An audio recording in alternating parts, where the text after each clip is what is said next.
English books Telugu summary ఛానల్కి స్వాగతం. మనము మొదటి అధ్యాయం యొక్క తెలుగు సమ్మరీ తెలుసుకున్నాము.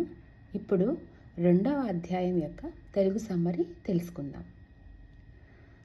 రచయిత అయిన నీల్ డొనాల్డ్ వాల్ష్ గారు ఇలా అంటున్నారు: భగవంతునితో మాట్లాడడం అంటే ఇట్లా ఉంటుందని అనుకోలేదు అని అంటారు. ఎందుకంటే ఆయన భగవంతుని బయట ఒక ఫిజికల్ రూపంలో ఉంటుంది అని భావించారు.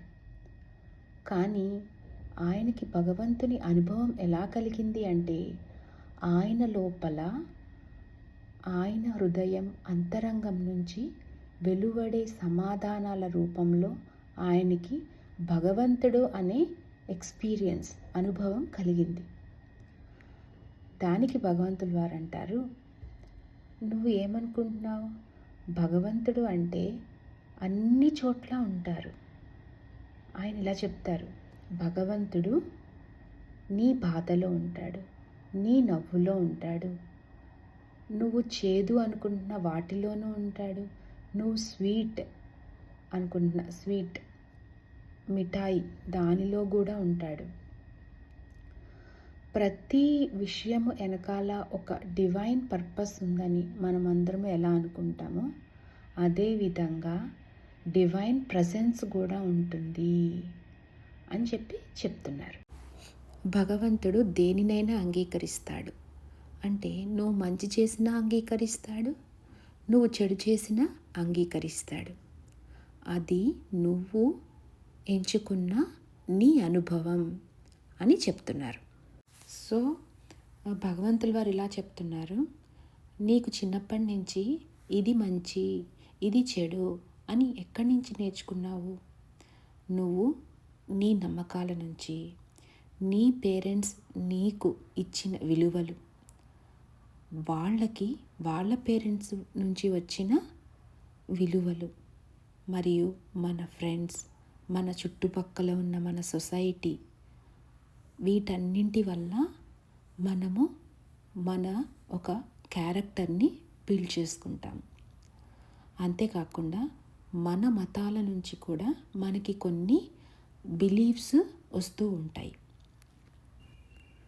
మన జీవితంలోని మంచి చెడులకు ఆధారమైన మన నమ్మకాలని జాగ్రత్తగా పరిశీలించండి అని భగవంతులు వారు చెప్తున్నారు. అవి మీ ప్రగతికి, మీరు ఏమిటో మిమ్మల్ని తెలుసుకోవడానికి అవి ఉపయోగపడనప్పుడు వాటిని మార్చుకోండి అని చెప్తున్నారు. దీనికి మనము ఇంకొంచెం క్లియర్గా తెలుసుకోవాలంటే, ఉదాహరణకి మనకు ఒక నమ్మకం ఉంది ఇప్పుడు. అదేంటంటే మంగళవారం ఏదైనా పని చేస్తే మనకి కలిసి రాదు, లేకపోతే శుక్రవారం డబ్బులు ఇస్తే మంచిది కాదు. ఇలాంటివి ఏవో ఒక నమ్మకాలు, అవి మన పేరెంట్స్ నుంచి కానీ, మన పెద్దల నుంచి కానీ, మన మతాలలోని ఒక నమ్మకం లాగా కానీ మనకి వచ్చి ఉండొచ్చు. అవి ఎంతవరకు నిజం అని పరిశీలించమని భగవంతులు వారు చెప్తున్నారు. ఫ్రెండ్స్, ఇక్కడ నేనొకటి చెప్పాలి అని అనుకుంటున్నాను. స్పిరిచువాలిటీలో మనం తెలుసుకోనే జ్ఞానం ఎంత ఉంటుందో, మనము వదిలివేయాల్సిన మన అజ్ఞానం కూడా చాలా ఉంటుంది. అంటే మన పాత నమ్మకాలు, వాటిని ఎక్కువగా అన్లెర్న్ అంటే వదిలేయడం ఉంటుంది. ఇది నా అనుభవం ఫ్రెండ్స్. తర్వాత భగవంతులు వారు ఇలా చెప్తున్నారు, మనం చాలా వరకు పక్కని వాళ్ళ అనుభవాలను మన అనుభవాల కింద చేసేసుకొని మన జీవితంలో నిర్ణయాలు తీసుకుంటూ ఉంటాం. దీనికి example money matters. For example, మనకు తెలిసిన వాళ్ళు ఎవరైనా ఏదైనా బిజినెస్ పెట్టి లాస్ వస్తే మనము ఆ అనుభవాన్ని మన జీవితంలో మన అనుభవం కింద తీసేసుకొని, ఓకే బిజినెస్ పెడితే లాస్ వస్తుంది అని ఒక స్టెప్ వేయడానికి కూడా మనం ధైర్యం చేయము. అంటే వాళ్ళ అనుభవాన్ని మన అనుభవం కింద తీసేసుకుంటాం. కానీ అది కరెక్ట్ కాదు అని భగవంతుల వారు చెప్తున్నారు ఫ్రెండ్స్. భగవంతుల వారు ఇలా చెప్తున్నారు, భగవంతుడు చాలా కరుణ కలిగినవాడు, క్షమించే గుణము కలిగినవాడు. అయితే భగవంతునికి సరిగ్గా పూజ చేయాలి, సరిగ్గా వ్రతం చేయాలి, లేకపోతే ఆయనకి కోపం వస్తుంది, ఆయన మనం అడిగిన వరాలు తీర్చడు. ఈ విధంగా మీకు చెప్పబడింది. కానీ నిజానికి నాకు పూజలు అవసరం లేదు, నేను వాటిని చేయమని కోరటం లేదు, నాకు అసలు ఎటువంటి అవసరము లేదు అని క్లియర్గా చెప్తున్నారు. దానికి అర్థము నాకు కోరిక లేదని కాదు. ఇక్కడ ఆయన చెప్తున్నారు, Dzire is the beginning of all creation.